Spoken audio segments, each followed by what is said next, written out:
We just get tulips coming up all over the place, which we never knew about. Sometimes they seem to come up, and other years they don't.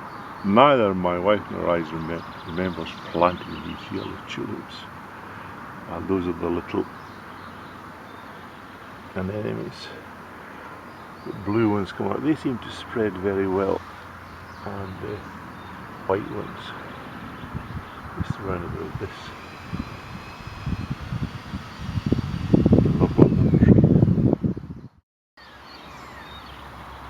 Some more tulips we don't know anything about.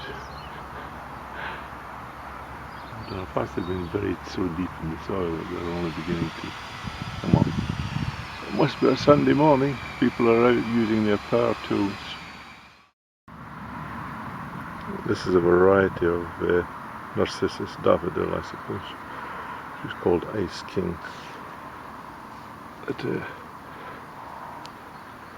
well, it's sort of frilly looking. This was some other one around here, which had 3 or 4 heads on it. There's an allium beginning to come up. Over there. Have some more daffodils, which are very delicate and beautiful. I think these are much better than those yellow daffodils that you usually get.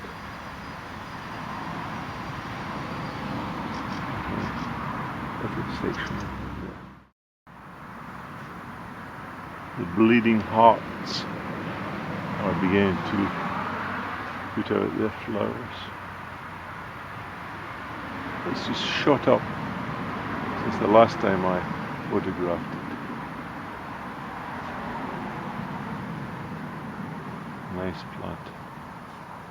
Big, strong, good. I've just bought this special apple tree. Look at the blossoms on it, they're just beginning to come out. It's called Malus huvingensis, Rhotatia omnipole.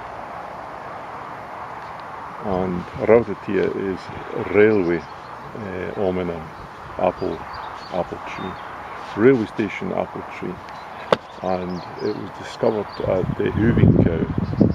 Well, that's where it was planted, and it's been given the name huvingensis.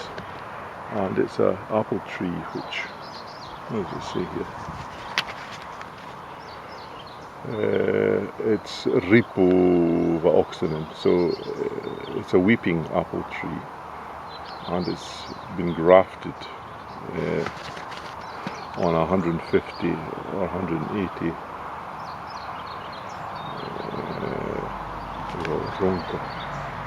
rootstock. So it's got a strong rootstock down here, and then the higher you can get this, the better, because the leaves will bend down to touch the ground. So it's going to go into this bed,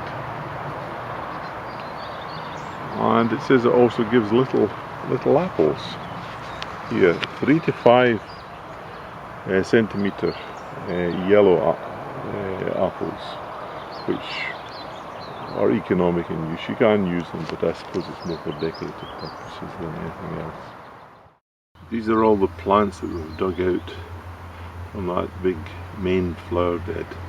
The back there is Euphorbia, Jacob's Ladder there, Alcamelum mollis, more Jacob's Ladder, some sedums, Muscari, and this is called Acanthale. Here's a blue flower, it's a ground cover. And these are my tomato plants that I had inside. I put them outside now to harden off. It's that Russian tomato plant, silver fir, with the strange little leaves on it. So I'll have to be planting them out soon. Well, there you have it. These are the shallots. They're coming up quite nicely.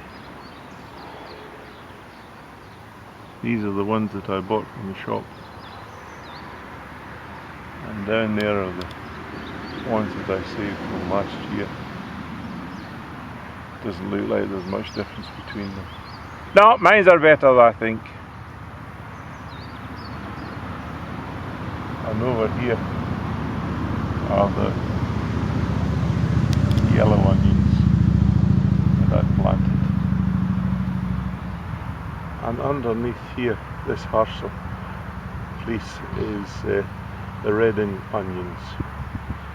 So I'm going to, for Brendan's benefit, I'm going to do an onion reveal. Yep, that's what we're going to do, an onion reveal, and compare the size of these onions here to the ones that have been under the fleece. So let's see.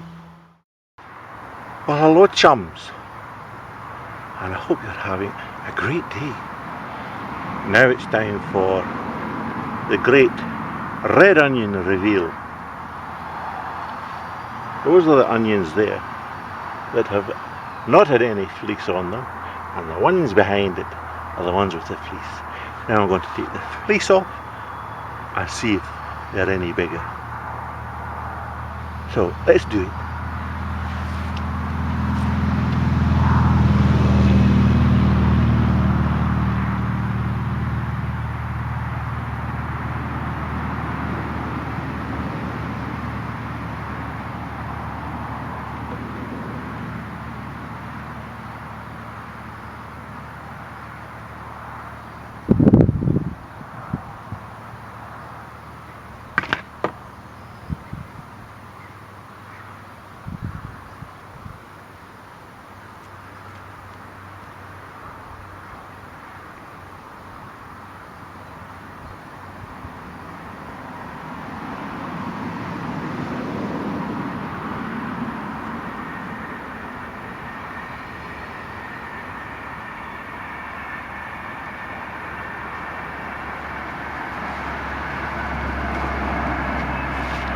Well, I'll tell you one thing, they're a bit twisted up the top, and there's far more weeds in there.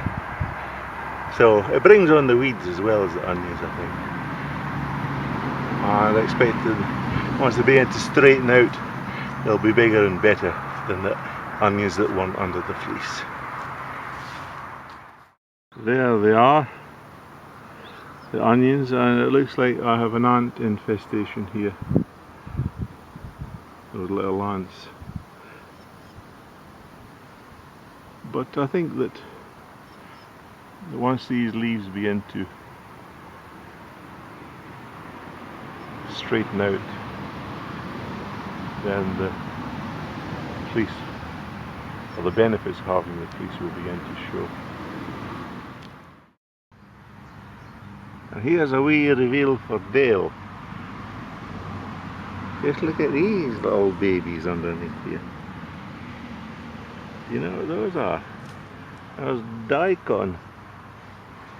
It's Mooli, M-O-O-L-I, F1 hybrid. So they're under the fleece as well. And they're coming on fine. I hate those jumping beetles. It's just ruin it. Over here I planted some parsnips, but nothing has happened yet. Ages ago. So, Mooli F1, daikon radish. Lush clover around the edges of the garden. And surprise, surprise.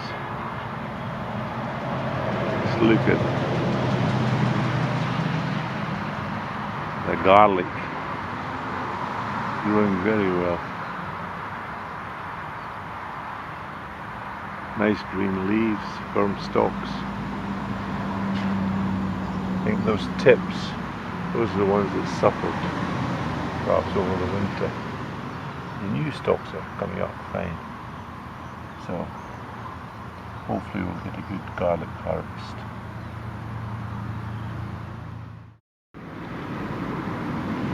And here we have the Corsican kale from Italia. They seem to be doing good as well. Aha, that leaf looks like it's had a little chunk taken out of it there. Some snail, slug, something. But other than that, I think that they're just fine. And these are the African marigolds sent to me from Mr. Bernard over in the States. And they're looking good as well. But I'm pleased with these Corsican kales. Sometimes they put them into flower borders because they're just so a beautiful structural plant. My rhubarb died off over the winter, so yesterday I planted these new rhubarb crowns.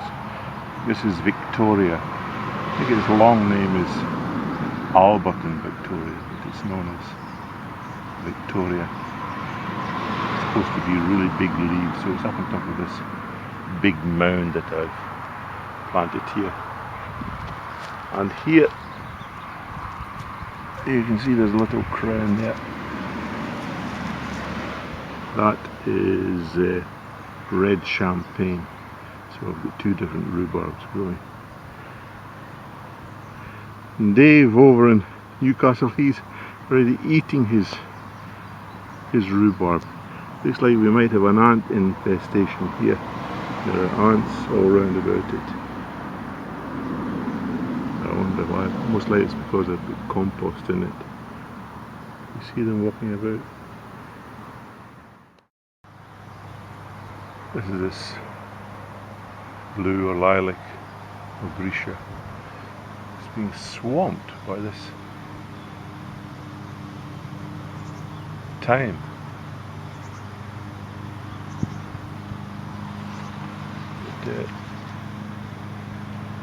It's growing quite nicely. That in Finland is called mahumula, or ground hops. It's called ground hops.